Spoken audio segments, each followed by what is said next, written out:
Hello there my loves and welcome. I'm a little late with this video, but we are going to take a look back at 2025 and come up with what I believe are the 10 best books I read last year. Now, I'm a rather slow reader. I read every single day of the year, normally about an hour a day, over the weekends double that. But yes, I'm quite slow, so I got through 34 books this year. So of all of those, these are my 10 favourites. All of these I've previously reviewed, and there's links down below if you want to get a little more detail on them. But I'm going to be doing these rather briefly, but all of them are worth reading, I would say. So let's crack on. Okay, so in the order in which I encountered these books, the first one I read last year was this lovely number, Replay by Ken Grimwood. Now, I love time travel novels, and this is a very, very fine example of that genre or subgenre of science fiction. This is about a man, Jeff Winston. He's 43.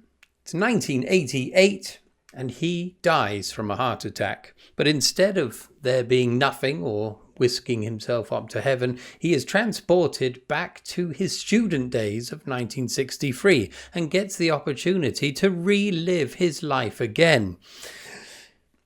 His first life isn't brilliant. He's in a kind of loveless marriage. He's not achieved what he wanted to achieve with his life. So he uses this replay to improve things. However, it's not really a spoiler. I think it's kind of suggested in the title. This doesn't just happen once. Unfortunately, he's trapped in a kind of cycle whereby he always dies at the age of 43 and always goes back to the 60s, although there's some caveats to that, but I won't get into that. All I will say is this is a fantastic novel, and it made me cry once. I very, very rarely do that when I'm reading books, but yeah, I think as I'm getting older, I'm getting slightly more sensitive. But there we are. That's the first one, Replay by Ken Grimwood. Okay, so the next one. I don't have the book because I've lent it to my brother, but this is Recursion by can't remember his name, Blake Crouch. Now, this was recommended to me by someone. It might have been Nucky Nelson. It might have been someone else. I'm sorry, I can't remember who recommended it, but it was fantastic. So again, we are touching on a bit of time travel here, but in a very different manner. This goes to heights of incredibleness that I've never experienced before in a book. It was filmic. This should be optioned for a movie. I don't think it has, but it should be. It's fucking brilliant. It brings to mind movies like Inception, perhaps, but far more dire, with apocalyptic repercussions for the things, the changes that are made in the past. It also introduces a very novel concept of time travel whereby one's own mind or recollections are used in service to a supercomputer to pinpoint moments back in the past based on memories, and you're able to go back into a bit like replay into the mind you inhabited back in the past at some point. But this is very convoluted, and the changes that result from these people going back in time are then expressed on the present. And so, for example, one example, I think it's in New York, suddenly a whole new building just materializes out of nowhere because someone has gone back in the past and become an architect. It's so amazing, and I was just gripped right till the end. Really, really amazing stuff. But yes, apocalyptic possibilities towards the end that completely blew my mind. On to the next, of course. Yes, come on. Now, apologies if you've never seen me before. This is typically what my videos are like, rather shambolic. But anyway, let's carry on. So back in April, I read this one. This is the first novel by Michael Moorcock I've ever read, or I had ever read at that point. And this is Behold the Man. Again, this is another time travel story, really. I was going for a bit of a binge at this point in the year. This one is quite different. So this is about a man who has fairly palpable psychological problems in the present. So this is set, I think, in the 60s or 70s. I can't quite remember now. It was a long time ago. And he goes into a time machine and he wants to witness, well, Christ, really. He wants to go back to see Jesus. And so that's exactly what he does, but inadvertently becomes Jesus, if you will, because when he goes back, he discovers that the Jesus he knew or understood from Scripture was in fact a bit of a, well, I don't know what's the polite way of saying it, but on the blurb, a drooling idiot is the way he's described. So he's kind of mortified by this, and so it's about him trying to take on Christ's mantle, if you will, with everything he understands of his knowledge of the Bible. He's trying to bring things to pass so that it will live up to what he believes of Jesus in the present setting. But inadvertently, he's kind of, this is the ultimate paradox story, really. He's writing himself into the Bible, so what came first? That kind of thing. Was it him aping Jesus, where did he get all of the scriptures from? The Bible, what was it based on? So where did it begin? The chicken and egg and all of that thing. But yeah, really mind-bending stuff, but written in a really wonderful way. This is my first encounter with Moorcock, and I wanted Moorcock after that, I can tell you. Okay, on to the next.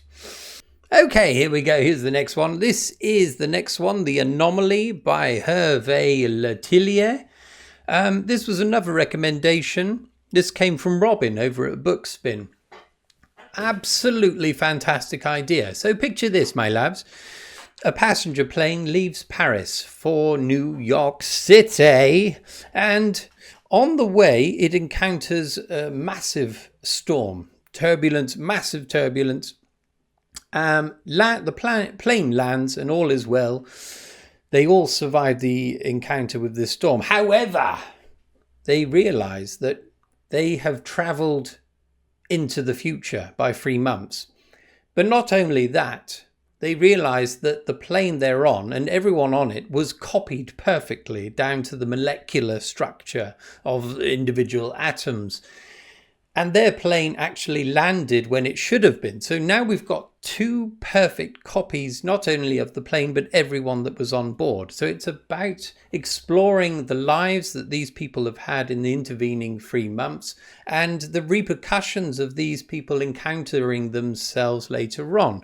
The military are involved in this, of course. This is the Americans. This is all about the Americans primarily, although another event happens over in China, I think. And they are trying to control this because this is not only bizarre, but potentially dangerous. We understand later on something else happens, which is quite miraculous. And it throws up possibilities of the simulation theory of reality and a number of other psychological and spiritual repercussions for what's happened here. Really, really wonderful stuff. Do check it out. So at the tail end of the same month that I read Anomaly, we have this devil, and it is Time Snake and Superclown by Vincent King, a British science fiction author who only published, I think it was 5 books. I own all of them. Wait a minute, let's count them. He only published 4 books, and this was the final book that he published. Time Snake and Superclown. So his work was always rather surreal anyway, but it progressively became more surreal and hard to follow and completely bonkers and psychedelic as the books went on. This is the crowning achievement of his works, I would say. It's not my favourite, perhaps, of his work. My favourite is his first one, Candyman. But this is really extraordinary. It's kind of about... It's very hard to describe what this is about, but it's about a man who's a kind of guardian over the Earth. And so he's trying to protect Earth from alien invasion. And he's doing so in a very strange way. He exists most of the time in some kind of null space, a kind of virtual space that's removed from the Earth. But at the same time, he can travel backwards in time and through various different realities within Earth's lived existence, within Earth's history. So Earth is being protected within a bubble, and this chap, this Superclown, is the one who's looking after us all. There's some really wonderful ideas in here, but it's very, very difficult to follow. But if you've read his other works, it's easier to pass what's going on. But I still don't fully understand it even now. But it's a really wonderful book. It's hard to get hold of, though, but I'm sure there are ways of getting it online that don't require lots and lots of money. On to the next. This is The Mothman Prophecies by John Keel.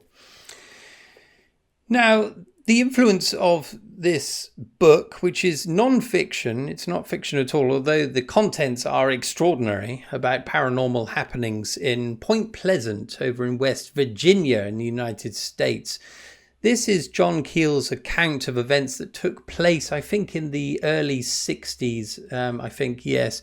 And it details the Mothman himself, this curious humanoid bird man that appeared randomly in this area to various people in various ways, sometimes hovering around, sometimes flying through the air, a bird man.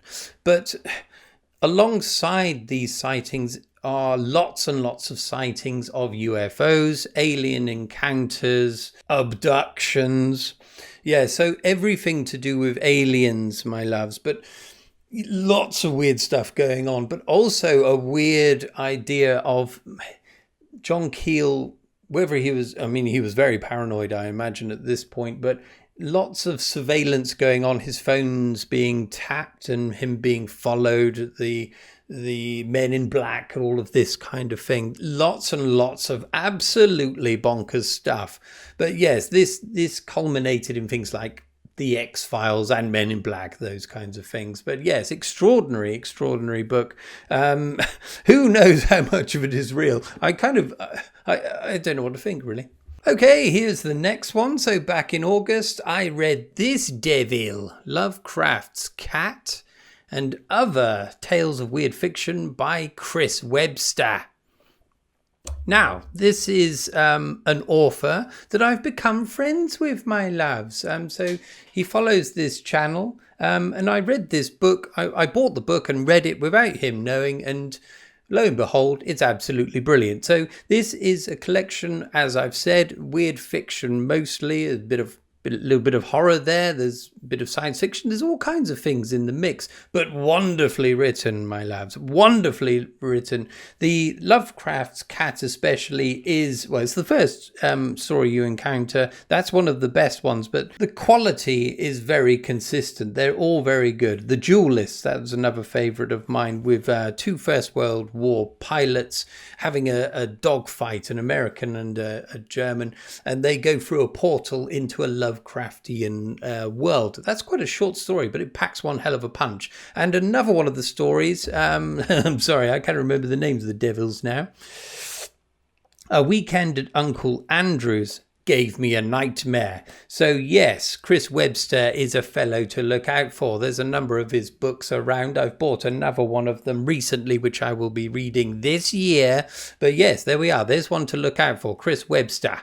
On to the next. Oh my goodness, we're in Stephen King territory. I read 2 Stephen King books last year. One shit one, one good one. This is the good one. The Wind Through the Keyhole. The bad one I read was The Institute. Didn't like that at all. Full of bloat and good ideas, but rather shit. This one is anything but. So this is part of the Dark Tower series, and it comes between the 4th and the 5th books, I think. But this can easily be read as a standalone novel. You don't really need to have followed the path of the beam through those other books to understand this one.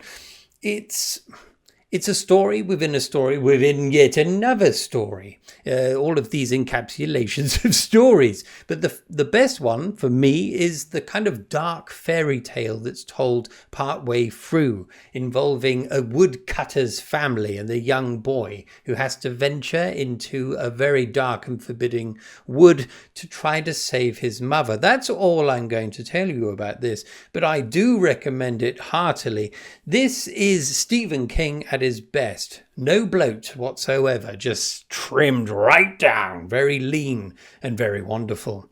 So do check that out if you haven't already, and then you may embark upon the path of the beam. Yes, you'll understand that if you read the Dark Tower series. Anyway, on to the next. Only 2 left to go. Can you believe it?